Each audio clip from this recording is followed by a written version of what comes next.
You know, it's this time of year, I don't know if you're like this, chums, when you go into a bookstore. I love going into bookstores. I just like perusing them, having a look, seeing what's out there.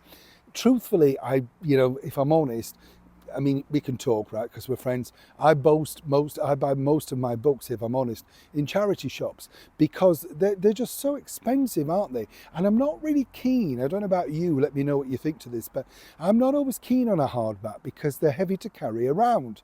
At least with a softback, you can, it's a little lighter. And also, the thing is, if you want to take it back and give it back to the charity shop and all that, it's easier to recycle.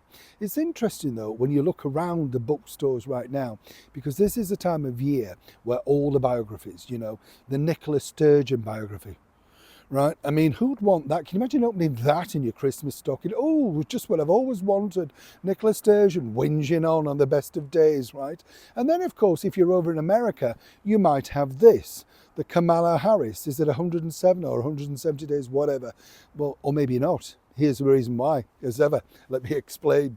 Hi, welcome back, one and all. Thank you so much for joining me today. And of course, lovely to have your company. It's a funny thing, isn't it? What book would you want this Christmas? Do let me know in the comments.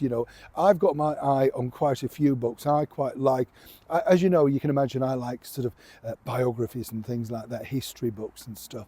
I love also the pictorial books when it shows you what a place looked like years ago as to what it looks like now, that sort of thing. But of course, they're always really expensive, aren't they?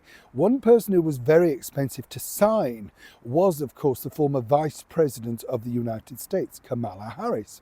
And part of the deal was, they figured that she got a good story, right? And I understand that with a publisher. They think, well, she's going to have this. She's been at the epicenter of the White House, the most famous white building in the world, right? So she'll have a story.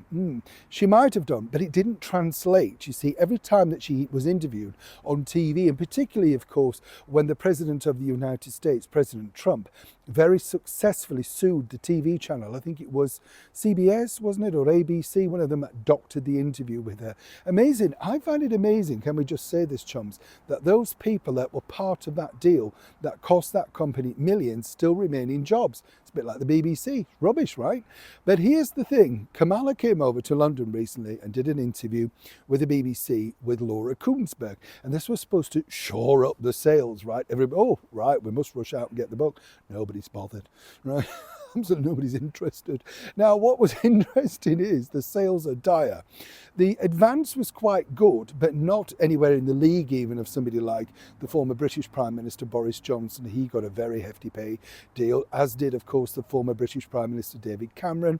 But, even in publishing, the money's gone down. Here's the problem. You see, part of the problem that the publishers had, they thought Kamala was going to have this big celebrity push. The people like Taylor Swift would go, just reading the book, right? Nobody.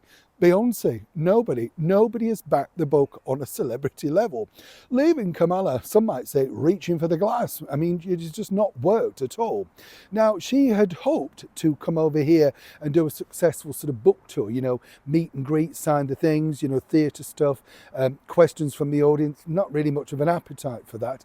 There may be if she reduces the fee and the expenses and the costs and all that sort of stuff.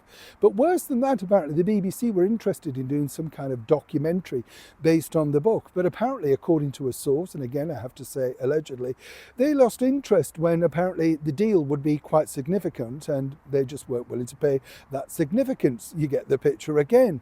The lesson to be learned in this really is it's all very well, but the story is dull. We know how it ended. It didn't end well. She didn't win. I'm not knocking her. Good luck to her. Very glamorous woman. Tried her very best. But the thing was, it's the fickle world of celebrity. And once you mix politics with celebrity, like the Beyonce and the town halls and the Oprahs, if they're not going to back you at the most needed moment when you need to sell the product, then consequently, it's not really going to work. And so, of course, for Kamala Harris, any hopes that she had of continuing down this path of whether she wants to be a superstar or whatever on television in the media world, well, it hasn't quite come off. But it all started, of course, a little bit like Nicola Sturgeon. They believe in their deluded mind that the world wants to hear from them. What the book has said is, we've had enough. And so consequently, it's over. Neil Sean, Kensington, London.